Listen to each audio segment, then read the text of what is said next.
가지가 살고 있었습니다. 그런데 아무래도 자기는 가지 같지 않다는 생각이 들어서 할머니한테 물어봤습니다. 할머니, 나 가지 맞아? 그랬더니 할머니가 경상도 할머니였는지 대답한 말이 오야 하고 대답했습니다. 그랬더니 가지는 자기가 오이라고 말하는 줄 알고 그만 자기 신세를 한탄하고 집을 나갔다고 합니다. 양파가 살고 있었습니다. 양파도 할머니한테 물었습니다. 할머니, 나 양파 맞아? 당근이지. 그랬더니 또 이 양파는 자기가 당근이라는 소리에 그만 충격을 받고 집을 나갔다고 합니다. 종기가 있었습니다. 종기도 할머니한테 물어봤습니다. 할머니, 나 종기 맞지? 암. 그러니까 또 암이라는 소리에 충격을 받고 또 집을 나갔다는 이런 유머가 있습니다. 여러분 스스로 자신을 누구라고 어떻게 생각하십니까? 한 칼럼니스트가 이 시대 한 석학에게 물었습니다. 현대인들의 특징은 무엇입니까?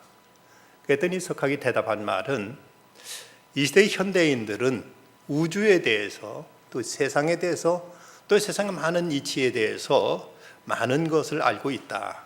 그러나 유감스럽게도 자기 자신에 대해서는 점점 모르고 있다. 자신에 대해서 무지한 것이 현대인의 특징이라고 이렇게 말을 했습니다. 세상 사회에 그토록 많은 해박한 지식을 가지고 있으면서도 정작 자기가 나라는 존재가 어떤 존재인지를 모르고 살아가고 있는 것이 현대인의 특징이라는 것입니다. 여러분 스스로 자신을 누구라고 생각하십니까? 자기 자신을 안다는 건 대단히 중요합니다. 일찍이 종교개혁자 깔뱅은 말하기를 나 자신을 모르고는 하나님을 알 수가 없고 하나님을 알지 못하고는 세상을 알지 못한다고 이렇게 말한 바가 있습니다. 유대인이었던 엘버트 아인슈타인이 이런 말을 한 적이 있습니다.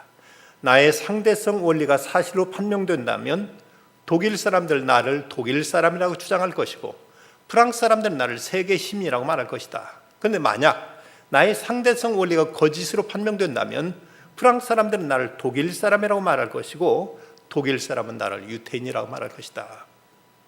또 비슷한 얘기로 보헤미아 출신의 음악가로서 오스트리아 국적을 가졌던 구스타프 말러도 말하기를 독일 사람들은 나를 오스트리아 사람이라고 부르고 오스트리아 사람은 나를 보헤미아 사람이라고 부른다. 그렇다면 나는 도대체 누구냐? 우리 혼란된 시대를 살아가면서 때로는 우리 그리스도인들조차도 내가 어떤 존재인지 자신을 모르고 살아갈 때가 많습니다. 예수 믿는다는 것 때문에 이 시대에 별로 사람들로부터 환영받거나 어떤 이제 따뜻한 시선을 받지 못하는 분위기 속에서 자칫 내가 참 그리스도인인가, 또 그리스도인으로서 어떤 모습에서 나는 세상 사람들과 구별되는가 하는 문제를 미처 생각지 못할 때가 많고, 그러다 보니까 그냥 세상에 묻혀서 세상 사람들과 똑같게 살아가거나 애써 자신이 그리스도인이라는 이것을 감추거나 부정하는 이런 모습들조차도 없지 않아 있습니다. 옛날 어느 나라에 늘 문제만 일으키는 왕자가 있었습니다. 아무리 가르쳐도 변하지 않자 왕은 그를 왕국에서 내쫓아버렸습니다. 왕국을 떠난 왕자는 반성은커녕 이제 술주정뱅이들과 노름꾼과 여자들과 어울리면서 불황자 집단의 두목이 되어버렸습니다. 세월이 흘러서 임금은 점점 나이가 들어 이제 죽을 날이 가까우자 어떻게든 그 왕자를 타일에 데려다가 왕위를 물려주기 위해서 한 신하를 보냈습니다. 신하는 많은 수행원들을 거느리고 이제 화려한 그 옷을 입고 찾아갔더니 그 왕자는 아예 이 신하를 거들떠보지도 않고 만나주지도 않습니다. 그래서 그냥 그대로 쫓겨나서 이제 두 번째 신하를 보냈습니다.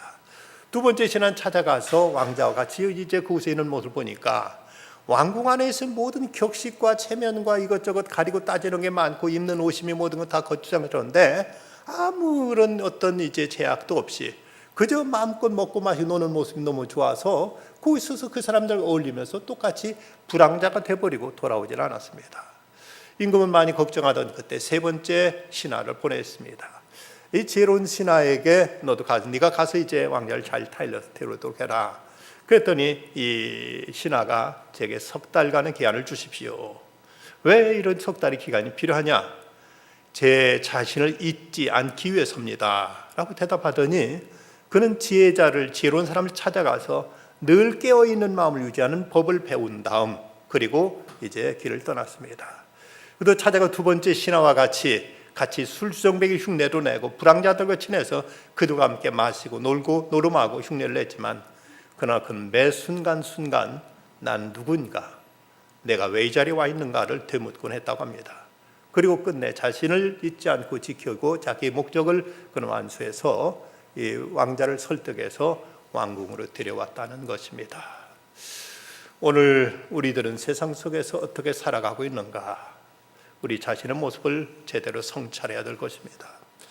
오늘 골로새서 3장 12절 말씀은 이렇게 기록되어 있습니다. 그러므로 너희는 하나님의 택하사 거룩하고 사랑받는 자처럼 긍휼과 자비와 겸손과 온유와 오래 참음을 옷 입고, 여기서 우리 그리스도인 신분을 세 가지로 설명하고 있는데, 먼저는 선택받은 자, 두 번째는 거룩한 자, 세 번째는 사랑받는 자라고 이렇게 말씀합니다. 적어도 세상이 뭐라고 말하든 간에, 또 스스로 어떻게 자신을 평가하든 간에 하나님께서 우리를 향한, 하나님께 우리에 대한 하나님의 시각, 하나님이 우리를 바라보시는 하나님의 우리에 대한 하나님의 우리에 대한 평가는, 우리에 대한 설명은 먼저는 너는 선택받은 자다, 그리고 너는 거룩한 자다, 또 너는 사랑받는 자라고 말씀하십니다. 내가 스스로 나를 어떻게 생각하는 자보다도 중요한 것은, 세상이 어떻게 우리를 평하느냐보다 더 중요한 것은 나를 지으신 하나님, 세상을 창조하시고 다스리신 그 하나님이 우리를 어떻게 보시고 어떻게 평가하시느냐는 그 음성에 우리를 기울여야 됩니다. 먼저 하나님 우리를 선택하셨다고 말씀하십니다. 이에 대해서 깔뱅은 소위 예정론을 통해서 하나님은 영원 전부터 우리를 당신의 자녀로 선택하셨다고 그의 예정론을 펼치고 있습니다.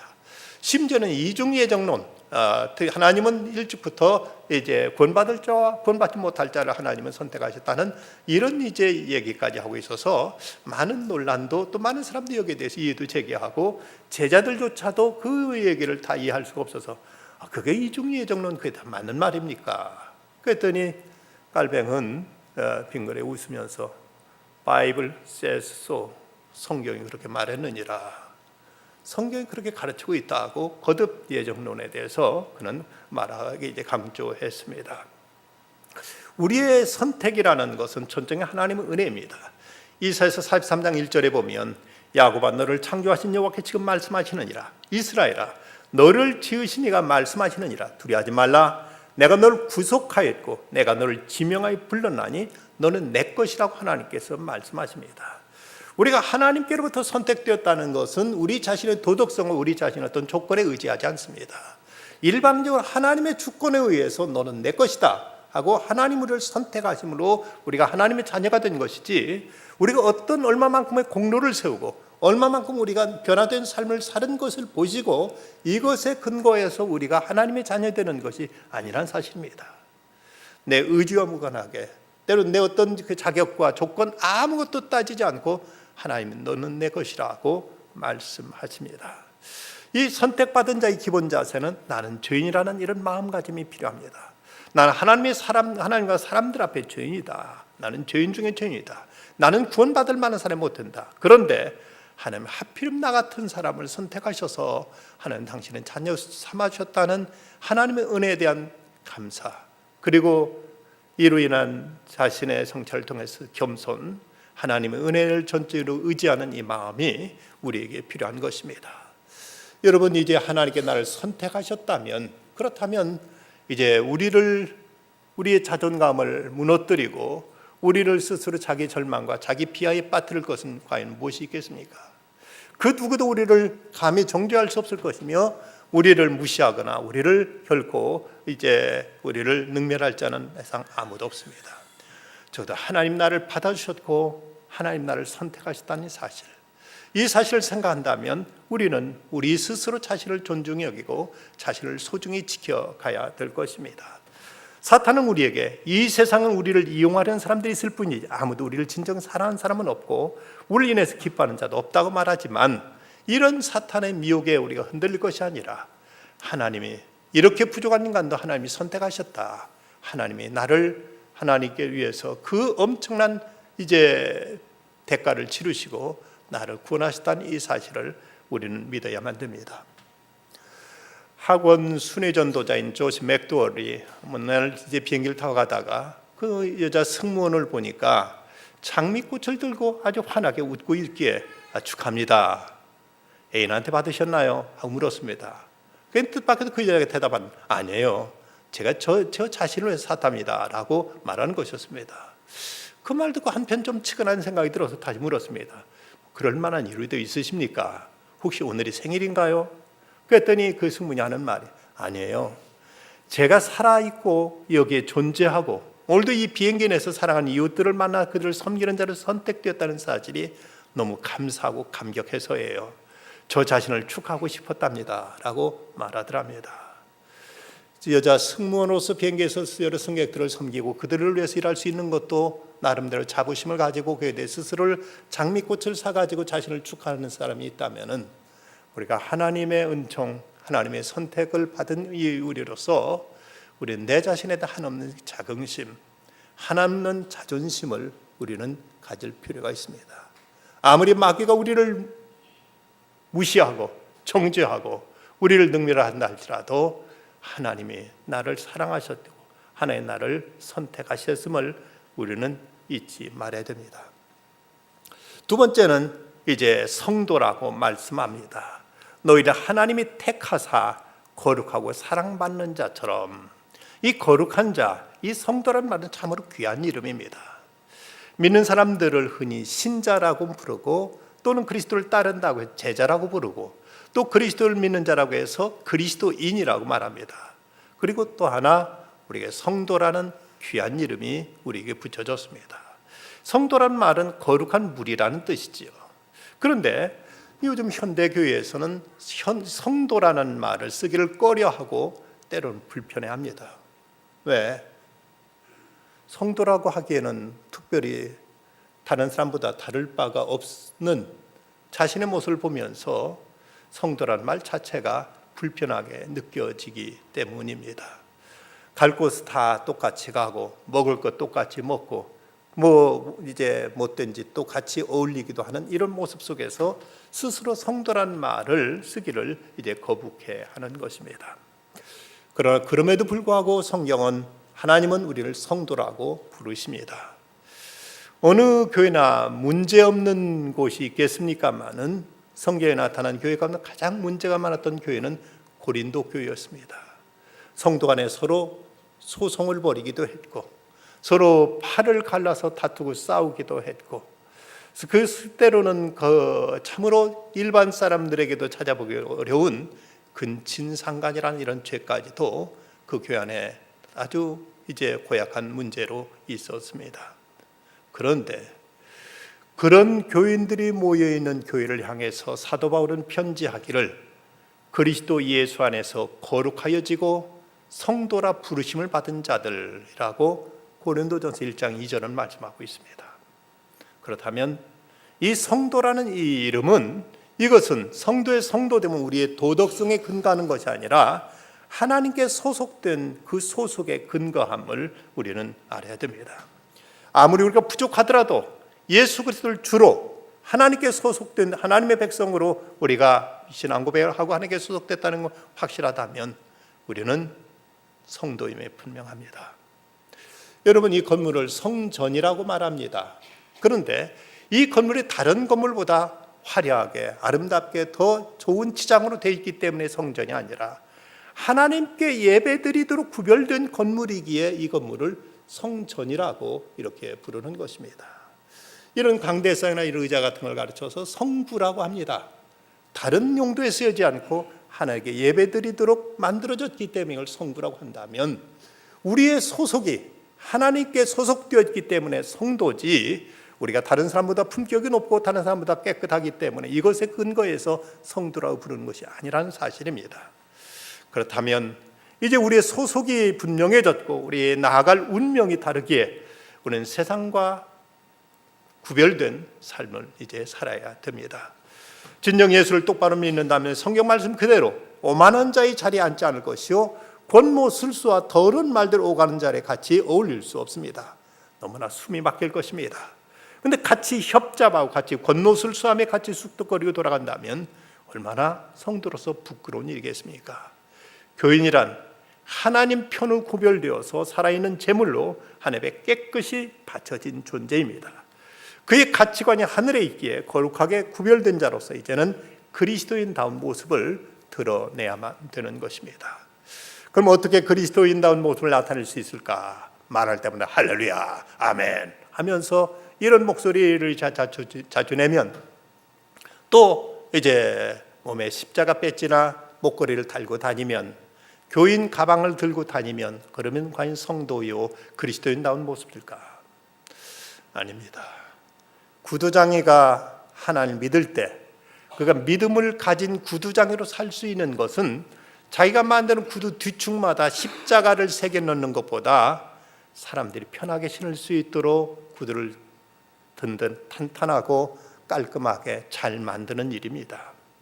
식당하는 그리스도인이라면 뇌의 시작은 미아가 있으나 뇌 나중에 심히 창대하려는 성경 말씀을 걸어놓는 것보다도 깨끗하며 맛있는 음식을 만들고 인색하지 않고 모든 손님을 친절하게 대하는 모습을 통해서 그리스도인다운 모습을 드러낼 수가 있습니다. 성경은 말씀합니다. 오직 너희를 부르신 거룩한 이처럼 너희도 모든 행실에 거룩한 자가 되라. 기록하였을 때 내가 거룩하니 너희도 거룩할지어다 하셨느니라. 매일매일 생활 속에 이제는 성도다운 삶을 살아가야 될 책임이 우리에게 주어져 있습니다. 그리고 세 번째 그리스도인 정체는 사랑받는 자라고 말씀합니다. 본문 12절 말씀, 사랑하신 자처럼. 이사야서도 내가 내 눈에 보배롭고 존귀하며 내가 너를 사랑하였은즉 내가 내 대신 사람들을 내어주며 백성들이 내 생명을 대신하리라고 말씀하고 있습니다. 간혹 우리들은 내가 하나님을 사랑한 만큼 거기에 비례해서 하나님도 나를 사랑하신다고 이렇게 생각하는 경우가 있습니다만은, 그러나 하나님은 우리가 하나님을 알기도 전에, 전혀 하나님 앞에 우리가 하나님을 찾기도 전에, 하나님 앞에 전혀 어떤 의로운 모습을 나타내기 전에 이미 우리를 사랑하시고 선택하셨다고 성경은 말씀합니다. 우리가 아직 죄인 되었을 때 그리스도가 우리를 위하여 죽으심으로 하나님께 우리에 대한 자기의 사랑을 확증하셨느니라. 로마서 5장 8절 말씀입니다. 시각장애자로서 한국에서 미국으로 입양된 엘렌 니콜스라는 자매가 있습니다. 한국에 살 때 엄마가 이 시각장애진 아이를 시장에 놔두고 잠깐 어디 갔다 온다고 하더니 나타나지 않았습니다. 그래서 이 아이는 보호소에 데려져 갔고 4살 때 미국 볼티모어에 살고 있는 니콜스 씨 가정에 입양됩니다. 그런데 이 니콜스 씨 그 부부도 둘 다 시각장애자였습니다. 그런데 한국에서 장애자를 가진 아이들을 4이나 데려다가 입양해서 키우고 있습니다. 그 부모의 사랑 속에 하나님의 사랑을 만나면서 참으로 귀하게 아름답게 자랐습니다. 그 아이가 이런 간증을 했습니다. 나는 부모가 나를 버렸다는 것이 뭔지도 모릅니다.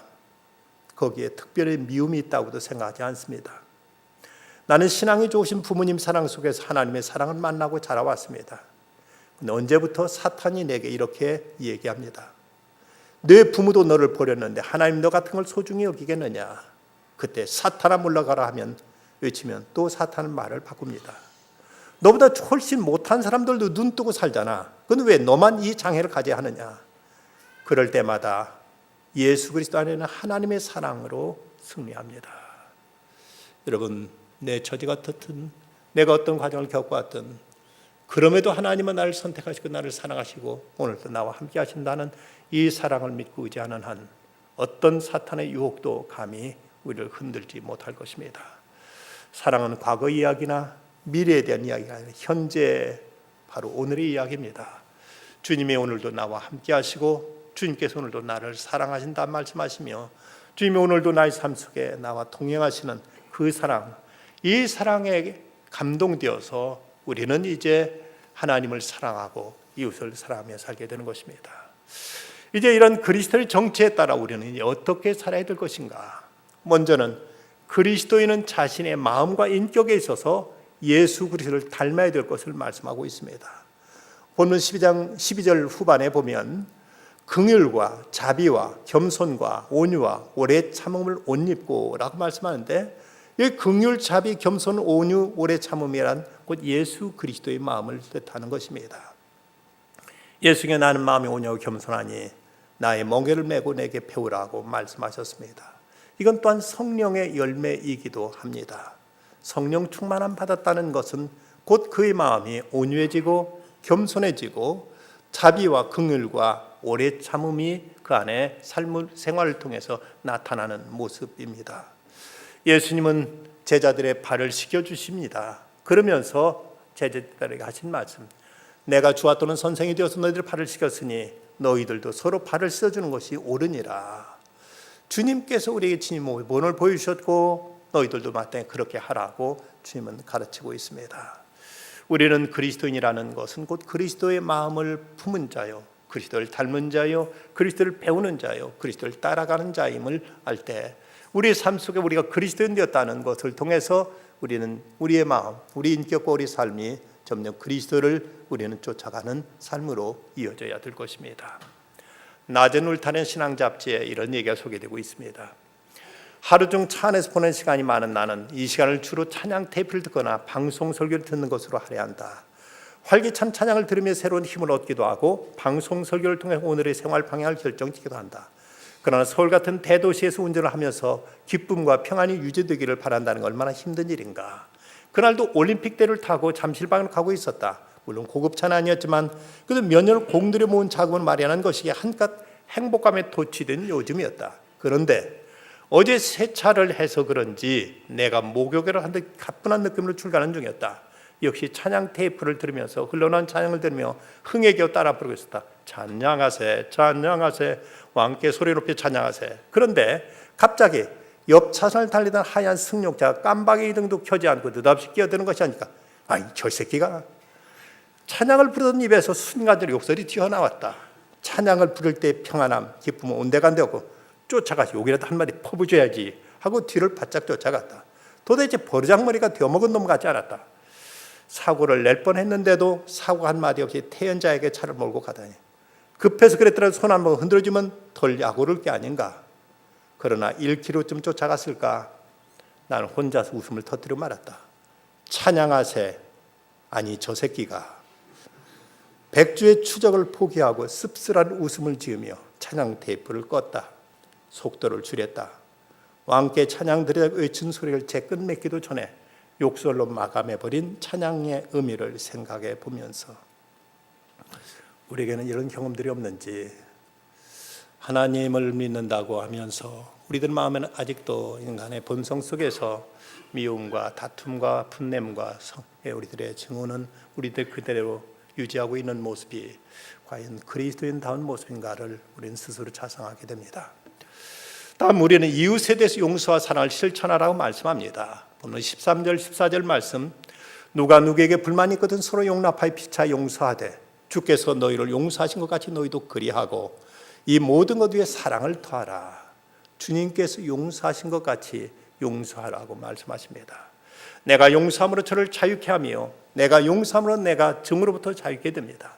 내가 용서치 못하고 용서하기 힘든 것은 내가 아직도 엄청난 용서를 받아야 한다는 사실을 망각했기 때문에 용서하기 어려운 것입니다. 내가 사랑해야 될 사람을 사랑하기 힘든 것은 내가 하나님께로부터 사랑이 엄청난 것을 잊고 있기 때문에 우리가 사랑하기 힘든 것입니다. 어떤 사람이 세계 존경을 받는 그레펠 선교사에게 무엇이 당신으로 하여금 그리스도를 위해서 그처럼 헌신적인 생애를 살도록 영향 주었느냐 물었습니다. 그러자 그는 이런 얘기를 합니다. 오늘 밤 그가 레지던트로 일하고 있는 병원에 이제 불에 몸을 몹시 데인 여자가 응급 환자로 들어왔습니다. 그 여자는 몸을 너무 많이 데웠기 때문에 살 수가 없다는 것이 곧 밝혀집니다.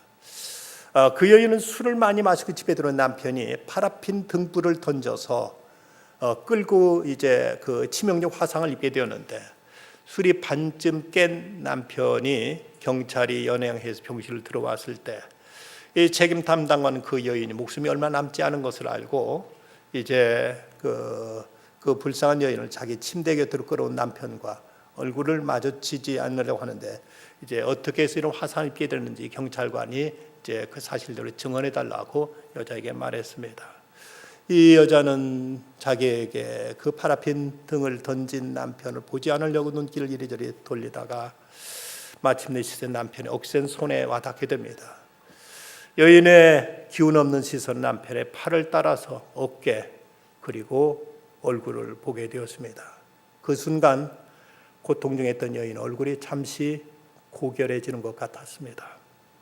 그는 경찰관을 향해서 고개를 돌리고 입을 열었습니다. 그것은 그냥 불의의 사고였습니다. 그런 다음 베개에 머리를 묻고 곧 숨을 거두었습니다.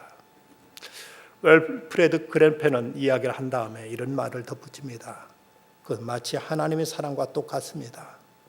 예수님께서 십자가에 달려 운명하시기 전 당신을 못 박은 원수들을 보면서 아버지여 저희를 사하여 주옵소서 자기 하는 것을 알지 못함입니다 라며 원수를 용서하고 위에서 기도해 준 바로 그 사랑 말입니다. 그리스도인다운 것, 그리스도를 살아간다는 것은 이제 이웃의 허물과 죄를 용서해 주는 것이라고 성경은 말씀합니다. 끝으로 그리스도인은 하나님께 대해서 감사하는 삶을 살아갈 것을 가르칩니다. 본문 15절부터 17절 말씀에 보면 감사란 말씀이 무려 3번이나 거듭 반복되고 있는 것을 보게 됩니다. 너희는 평강을 위해 한 몸으로 부르심을 받았나니 너희는 또한 감사하는 자가 되라. 그리스도의 말씀이 너희 속에 풍성히 거하여 모든 지혜로 피차 가르치며 권면하고 시와 찬송과 신령한 노래를 부르며 감사하는 마음으로 하나님을 찬양하고 또 무엇 하든 말에나 일에나 다 주 예수 이름을 하고 그 일을 힘입어 하나님 아버지께 감사하라. 거듭 감사라고 말씀하십니다. 우리 자신의 인격은, 우리 자신의 삶은 그리스도의 성품을 닮은 것이고 이웃을 향해서는 그들의 허물과 죄를 용서하는 것이라면 이제 하나님을 향해서는 감사하며 살아가는 사람이 곧 그리스도의 삶이라고 가르쳐주고 있습니다. 일본의 사회사업가인 이시지 주지시에게 한 맹인이 찾아와서 자신의 우울증을 호소합니다. 어떻게 하면 밝게 좀 살 수 없느냐 물었습니다. 그제 이시지는 그에게 점자 성경을 읽을 수 있느냐 물었습니다. 읽지 못한다고 말하니까 안마를 할 수 있느냐 물었더니 안마를 한다고 대답했습니다. 교회 나가느냐 물었더니 그렇다고 했습니다. 그러면 11조를 드리느냐 물었습니다. 못하고 있다고 대답합니다.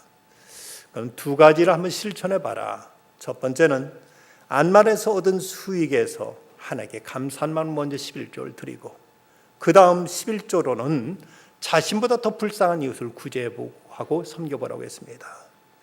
한 달쯤 뒤에 그 맹인이 찾아와서 선생님 제 일생에 한 번도 가져보지 못한 행복감과 기쁨이 제 마음에 넘쳐납니다라고 고백하더라는 것입니다.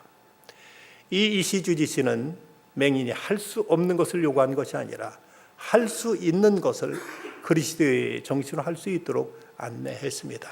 오직 믿음, 은혜, 감사하는 사람이 그리스도인입니다. 하나님께 나를 선택해 주신 것에 감사하고 그 감사가 하나님께로부터 이제 흘러 넘쳐서 이웃을 향한 사랑으로 번지게 되는 것입니다. 엘살바도르의 어느 마을에 주민 70% 이상의 마약에 손을 대고 조직폭력단에 공급되는 마약으로 경제가 유지되는 곳이 있습니다. 그곳에 어느 목사님이 찾아 들어가서 이제 자기 집 가정집 마당을 빌려서 이제 교회를 세우고 컴패션과 손잡고 어린아이들을 돌보기 시작합니다. 공짜로 아이들을 데려다 먹여주고 놀아주고 보살펴주니까 아이들이 몰려들었습니다. 처음엔 폭력배들의 방해가 심했는데 6개월쯤 지나니까 아이들이 변화되면서 아이들이 교회에 어머니를 데려오기 시작했고 점차 아버지들도 하나씩 이제 변하기 시작했습니다. 그 교회 새로 나온 한 아버지가 어린 딸과 예쁜 아내와 함께 자신의 얘기를 이렇게 간증으로 들려줬습니다. 안녕하세요. 저는 조직폭력단에 소속돼 오랫동안 마약을 팔다가 잡혀 감옥에 갔습니다. 저 같은 사람이 감옥에 가면 복역 기간이 길어서 아내와 아이들이 다 떠나버리지요. 저도 각오했습니다. 근데 그때 딸 아이는 컴패션에서 양육받고 있었는데 하루는 아이가 집에 오자 아내가 가방을 싸고 있었습니다. 엄마의 표정이 심상치 않은 걸 본 아이가 왜 그러냐고 묻자 아내는 대답을 피했습니다. 딸은 아내에게 이렇게 말했습니다. 엄마, 우리가 떠나면 예수님이 아빠를 사랑하신 걸 누가 알려줘? 누가 아빠랑 함께 있어? 이 말에 아이의 엄마는 짐을 싸던 손을 멈추자 아이는 예수님이 아빠도 사랑하시잖아 라고 말하며 펑펑 울었습니다. 그 후 감옥으로 찾아간 아내는 그 이야기를 하며 남편이 감옥에 얼마나 오래 있든 딸과 함께 기다리겠다고 말했습니다. 그는 모범수로 조기 석방되어 가족의 품으로 돌아왔고 폭력단과 완전히 관계를 끊었습니다. 그는 말합니다. 딸을 통해 제가 예수님을 알게 되었습니다. 저 같은 죄인도 언제나 사랑받는 하나님의 아들로서 사랑받을 자격이 생겼습니다. 아버지가 감옥에 가고 어머니가 그 아버지를 버리고 떠나려 하는 이 현실 속에서 하나님의 사랑을 받은 어린 여자아이, 그 아이가 아버지를, 어머니를 그리고 가정을 살려냈습니다.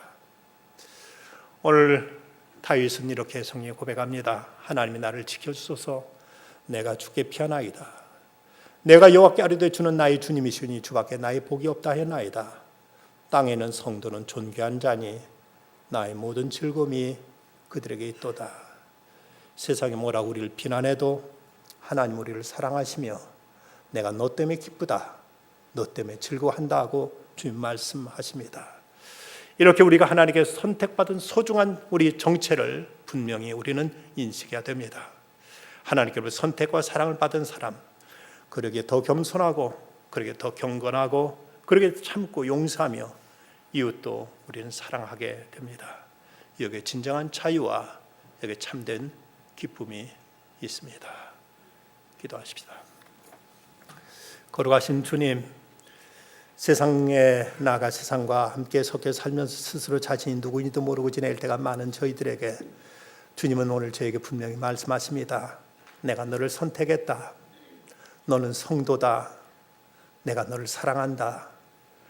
주님, 이 주님의 음성 앞에서 저희 자신을 바로 알게 하여 주시고 이제는 주 예수 그리스도를 닮아가는 인격이 되게 하시고 이웃의 허물과 잘못을 용서할 수 있는 마음을 품게 하시며 이제 하나님께 늘 감사하며 살아가는 참된 성도가 다 되게 해 주시옵소서.